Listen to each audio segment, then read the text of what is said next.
अगर मैं आपसे पूछूं कि दुनिया का सबसे खतरनाक कातिल कौन होता है, वो जिसके हाथ में हथियार हो या फिर वो जो कानून से बचने के सारे तरीके पहले से जानता हो। जरा सोचिए, अगर एक फॉरेंसिक एक्सपर्ट खुद किसी का मर्डर करने की प्लानिंग करे तो क्या होगा। आखिर वही इंसान तो जानता है कि पुलिस कौन कौन से सबूत ढूंढती है, फिंगरप्रिंट कैसे मिटाए जाते हैं, डीएनए कैसे छिपाया जाता है और क्राइम सीन को हादसे जैसा कैसे दिखाया जाता है। यानी जिसका काम अपराध सुलझाना है, अगर वही अपराध करना शुरू कर दे तो क्या कोई उसे पकड़ भी पाएगा। आज की कहानी भी कुछ ऐसी ही है।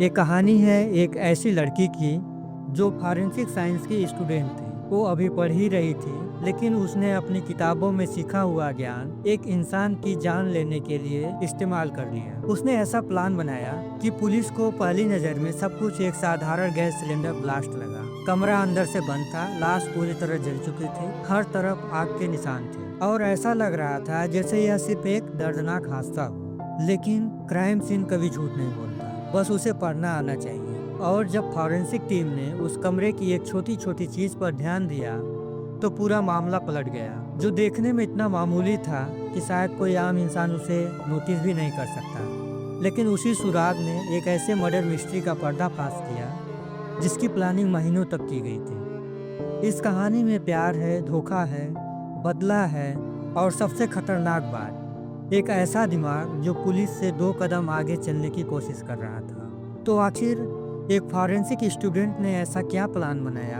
कमरा अंदर से बंद होने के बावजूद कातिल बाहर कैसे निकल गया, और वो कौन सी एक गलती थी जिसने उसकी पूरी परफेक्ट मर्डर की प्लानिंग को चंद मिनटों में बर्बाद कर दिया। आइए पूरे डिटेल में जानते हैं। दिल्ली के गांधी विहार इलाके की एक शांत कॉलोनी अचानक तेज धमाके से गूंज उठी। लोग घबराकर अपने घरों से बाहर निकल आए। कुछ ही सेकंड में चौथी मंजिल से आग की ऊंची ऊंची लपटें दिखाई देने लगी। पड़ोसियों ने बिना देर किए फायर ब्रिगेड और पुलिस को फोन किया। कुछ ही मिनटों में दमकल की कई गाड़ियां मौके पर पहुंच गई। आग इतनी भीषण थी कि उसे काबू में करने के लिए काफी मशक्कत करनी पड़ी। जब आखिरकार आग बुझी तो पुलिस उस कमरे के अंदर पहुंची। जो नज़ारा उनके सामने था वो किसी के भी रोंगटे खड़े कर सकता था। पूरा कमरा जल चुका था, फर्नीचर राख में बदल चुकी थी, दीवारें काली पड़ चुकी थी और कमरे के बीचों बीच एक बुरी तरह जली हुई लाश पड़ी थी। पहचान करना भी मुश्किल था, लेकिन जांच में पता चला कि यह शव 32 वर्षीय राकेश मीणा की है। राकेश मीणा पिछले कई महीनों से इसी कमरे में किराए पर रह रहा था। उसका सपना था यूपीएससी पास करके आईएएस या आईपीएस अधिकारी बनना। दिन रात पढ़ाई की, कम लोगों से मिलना जुलना और एक साधारण जिंदगी। पहली नज़र में ऐसा लग रहा था कि यह एक दर्दनाक हादसा है। कमरे में रखा एलपीजी सिलेंडर फट गया होगा और उसकी वजह से आग लग गई। मौके पर मौजूद लगभग हर व्यक्ति का यही मानना था, रामकेश की मौत सिलेंडर ब्लास्ट की वजह से हुई है। शव को पोस्टमार्टम के लिए भेज दिया गया। उधर पुलिस ने भी शुरुआती जांच शुरू कर दी। कमरे में ऐसा कोई स्पष्ट सबूत नहीं था जो किसी साजिश की तरफ इशारा करे। न कोई संघर्ष के निशान, न कोई हथियार, न जबरन घुसने का कोई सबूत। सब कुछ एक दुर्घटना जैसा ही दिख रहा था। पुलिस के सामने मौजूद था एक ऐसा क्राइम सीन जो पहली नज़र में किसी भी अनुभवी अफसर को यही कहने पर मजबूर कर रहा था कि यह एक एक्सीडेंट है। लेकिन पुलिस ने तय किया कि बिना हर एंगल की जांच किए इस केस को बंद नहीं किया जाएगा। इसलिए सबसे पहले आसपास लगे सीसीटीवी कैमरों की रिकॉर्डिंग खंगाली गई। पुलिस ने 4 और 5 अक्टूबर की रात की फुटेज को एक एक सेकंड देखकर जांचना शुरू किया। घंटों की रिकॉर्डिंग देखने के बाद अचानक कैमरे में कुछ ऐसा दिखाई दिया जिसने पूरी जांच की दिशा ही बदल दी। रात के समय 2 लोग, एक लड़का और एक लड़की, चेहरा पूरी तरह ढका हुआ रामकेश की बिल्डिंग के अंदर जाते दिखाई दिए। सबसे हैरानी की बात, करीब 40 मिनट बाद वही दोनों बाहर निकलते हुए भी दिखाई दिए और उनके जाने के कुछ ही मिनट बाद उसी कमरे से आग की लपटें उठने लगी।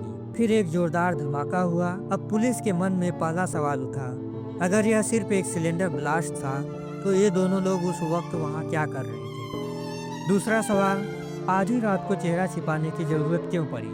अगर किसी दोस्त से मिलने आए थे तो पहचान छिपाने की क्या वजह थी। यहीं से पुलिस ने इस केस को दुर्घटना नहीं बल्कि संभावित हत्या मानकर जांच शुरू कर दी। लेकिन जैसे जैसे पुलिस आगे बढ़ी वैसे वैसे एक ऐसी पहेली सामने आ गई जिसने पूरी जांच को फिर से पूरी तरह से रोक दिया।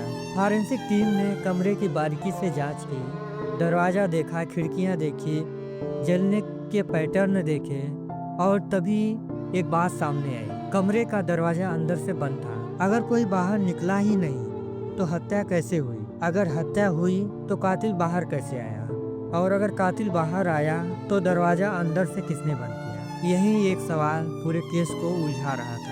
एक तरफ सीसीटीवी साफ बता रहा था कि लोग कमरे में आए थे, एक तरफ सीसीटीवी साफ बता रहा था कि लोग कमरे में आए थे, दूसरी तरफ क्राइम सीन कह रहा था कि कोई बाहर निकला ही नहीं। यानी या तो सीसीटीवी झूठ बोल रहा था या फिर कातिल ने ऐसा तरीका अपनाया जिसके बारे में किसी ने सोचा तक ही नहीं। इधर पुलिस ने उन दोनों की पहचान में जुट गई। एक कैमरे से कुछ नहीं मिला, लेकिन आसपास लगे दूसरे कैमरे से एक गाड़ी का नंबर दिखाई दे गया। आरटीओ रिकॉर्डिंग खंगाले गए और फिर दो नाम सामने आए, अंकिता चौहान और सुमित कश्यप। दोनों उत्तर प्रदेश के मुरादाबाद के रहने वाले थे। जब पुलिस उनकी तलाश में मुरादाबाद पहुंची तो दोनों अपने घरों से गायब थे। उनके मोबाइल फोन भी बंद थे। अब शक और गहरा हो चुका था, लेकिन शक और सबूत दोनों अलग अलग चीजें होती हैं। पुलिस को अभी भी कोई ऐसा ठोस सबूत नहीं मिला था जिससे यह साबित हो सके कि रामकेश की मौत एक हादसा नहीं बल्कि हत्या थी। अब इस केस की सबसे बड़ी उम्मीद थी मोबाइल की लोकेशन, क्योंकि मोबाइल कभी कभी वो सच बता देता है जो इंसान पूरी जिंदगी छिपाने की कोशिश करता है। पुलिस ने दोनों के मोबाइल नंबर निकाले और उनकी कॉल डिटेल रिकॉर्ड खंगालनी शुरू की। कुछ ही देर में वो सच सामने आने लगा जिसने इस केस को पूरी तरह बदल दिया। मोबाइल लोकेशन साफ बता रही थी कि 5 और 6 अक्टूबर की रात दोनों दिल्ली में थे, और सिर्फ दिल्ली में ही नहीं, उनकी लोकेशन ठीक उसी बिल्डिंग के आसपास थी जहां रामकेश की मौत हुई थी। अब सीसीटीवी, मोबाइल लोकेशन और दोनों का अचानक गायब हो जाना, तीनों बातें एक ही कहानी कह रही थी। लेकिन कानून शक पर नहीं सबूत पर चलता है। पुलिस ने तलाश तेज कर दी। करीब 12 दिन बाद 18 अक्टूबर को एक गुप्त सूचना मिली और उसी सूचना के आधार पर अंकिता चौहान और सुमित कश्यप दोनों को गिरफ्तार कर लिया गया। पूछताछ शुरू हुई। शुरुआत में दोनों ने खुद को बेगुनाह बताया। उन्होंने कहा, हाँ हम रामकेश को जानते थे। अंकिता ने माना कि वह कुछ समय तक रामकेश के साथ उसी फ्लैट में रही थी। उसने बताया कि वह बीएससी फॉरेंसिक साइंस की छात्रा है और पढ़ाई के दौरान उसकी रामकेश से दोस्ती हुई, इसीलिए उसके घर आना जाना कोई आम बात नहीं थी। उस रात भी वह सिर्फ मिलने गई थी और कुछ देर बाद वापस लौट आई। उसके बाद क्या हुआ उसे कुछ नहीं पता। सुनने में ये बयान बिल्कुल सामान्य लग रहा था, क्योंकि किसी दोस्त के घर जाना कोई अपराध नहीं। लेकिन पुलिस के दिमाग में अब भी एक सवाल घूम रहा था, अगर ये दोनों निर्दोष हैं तो हादसे के बाद मोबाइल बंद क्यों कर दिए, अपने घर से गायब क्यों हो गए, और सबसे बड़ी बात सीसीटीवी में चेहरा क्यों छिपाया। पूछताछ कई घंटों तक चलती रही, लेकिन हर सवाल का जवाब हमें कुछ नहीं पता यही था। जांच में कोई क्लू नहीं मिल रहा था। फिर एक पुलिस अधिकारी ने फैसला किया कि पूरे क्राइम सीन को एक बार फिर से देखा जाए। उन्होंने फॉरेंसिक टीम से कहा, मान लेते हैं सीसीटीवी सही है, मान लेते हैं कि दोनों अंदर गए थे, लेकिन दरवाजा तो अंदर से बंद था। क्या ऐसा कोई तरीका हो सकता है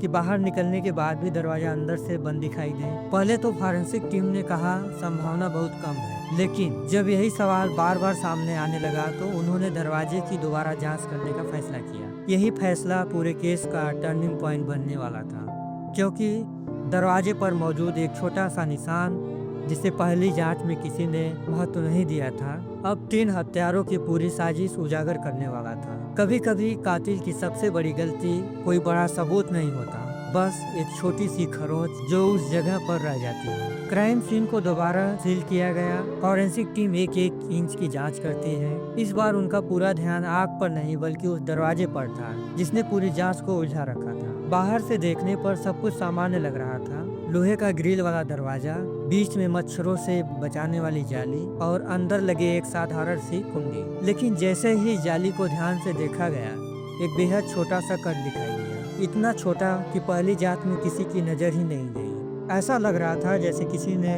जाली को हल्का सा काट कर फिर उसे वापस सीधा कर दिया हो, ताकि किसी को शक न हो। अब सवाल था, क्या इस छोटे से कट का दरवाजे की कुंडी से कोई संबंध है? इसका जवाब जानने के लिए पुलिस ने एक छोटा सा प्रयोग किया।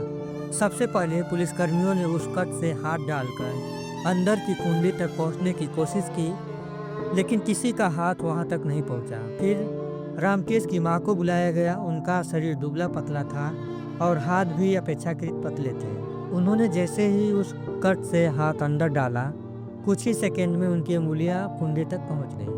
उन्होंने बाहर से दरवाजा बंद भी किया और खोलकर भी दिखाया। बस यहाँ से पुलिस को समझ आ गया कि कातिल बाहर निकलने के बाद भी दरवाजा अंदर से बंद कर सकता था। लेकिन एक सवाल अभी भी बाकी था, क्या यह सिर्फ एक संभावना थी या फिर यह तरीका वास्तव में इस्तेमाल किया गया था? अब पुलिस ने अंकिता चौहान को उसी दरवाजे के सामने खड़ी करती है और उससे कहती है, जरा तुम भी कोशिश करके दिखाओ। अंकिता पहले झिझकी, लेकिन जब उसने हाथ अंदर डाला तो बिना किसी परेशानी के उसकी अंगुलियां सीधे कुंडी तक पहुंच गई। उसने वही किया जो पुलिस सिर्फ सोच रही थी, बाहर खड़े खड़े दरवाजा अंदर से बंद कर दिया। अब कमरे की सबसे बड़ी पहेली सुलझ चुकी थी। सीसीटीवी, मोबाइल लोकेशन और अब दरवाजे का राज, तीनों सबूत एक ही दिशा में इशारा कर रहे थे। पूछताछ का तरीका बदला। इस बार पुलिस के सवालों में आत्मविश्वास था और अपराधियों के जवाबों में घबराहट। कुछ घंटों तक तीनों अलग अलग कमरों में बैठे रहे, लेकिन जब पुलिस ने एक एक करके सारे सबूत उनके सामने रख दिए तो उनकी चुप्पी टूटने लगी। सबसे पहले सुमित की कहानी बदली, फिर संदीप ने भी सच स्वीकार करना शुरू किया और आखिरी में वो लड़की जो फॉरेंसिक साइंस पढ़ रही थी, जिसे लगता था कि उसने पुलिस को मात दे दी है, वह भी टूट गई। अंकिता ने सिर झुका लिया और फिर एक एक करके पूरी साजिश पुलिस के सामने बयां कर दी। अब यह सिर्फ एक हत्या का मामला नहीं था, उस हत्या की पूरी ब्लूप्रिंट थी। कब प्लान बना, क्यों बना, किसने क्या भूमिका निभाई और कैसे। एक परफेक्ट मर्डर का सपना सिर्फ एक छोटी सी गलती की वजह से टूटकर बिखर गया। जब अंकिता ने सच को बोलना शुरू किया तो एक एक करके पूरी साजिश सामने आने लगी। केस के साथ पूछताछ में उसने बताया कि कुछ समय पहले वह रामकेश के साथ उसी फ्लैट में रहती थी। दोनों के बीच दोस्ती थी, लेकिन धीरे धीरे यह रिश्ता तनाव में बदल गया। अंकिता का आरोप था कि रामकेश ने उसकी कुछ निजी और आपत्तिजनक तस्वीरें अपने लैपटॉप में सेव कर रखी थी। उसने कई बार वे तस्वीरें डिलीट करने को कहा, लेकिन उसके मुताबिक रामकेश टालता रहा। अंकिता को डर था, अगर ये तस्वीरें कहीं बाहर आ गई तो उसकी पूरी जिंदगी बर्बाद हो जाएगी। यहीं से उसके मन में बदले का विचार पैदा हुआ।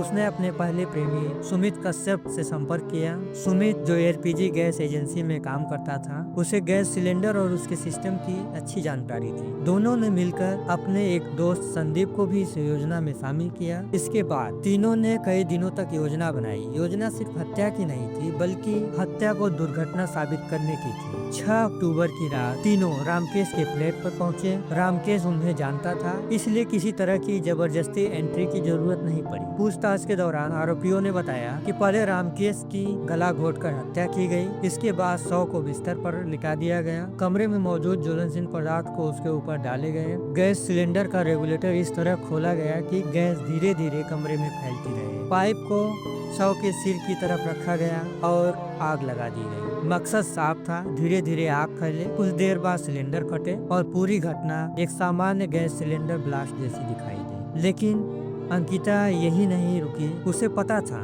कि अगर दरवाजा बाहर से खुला मिला तो पुलिस हत्या का शक जरूर करेगी, इसलिए उसने दरवाजे की जाली में छोटा सा कट बनाया। बाहर निकलने के बाद उसी कट से हाथ अंदर डालकर कुंडी बंद कर दी। अब देखने वाले को यही लगता कि कमरे में कोई आया ही नहीं था। योजना लगभग सफल हो चुकी थी।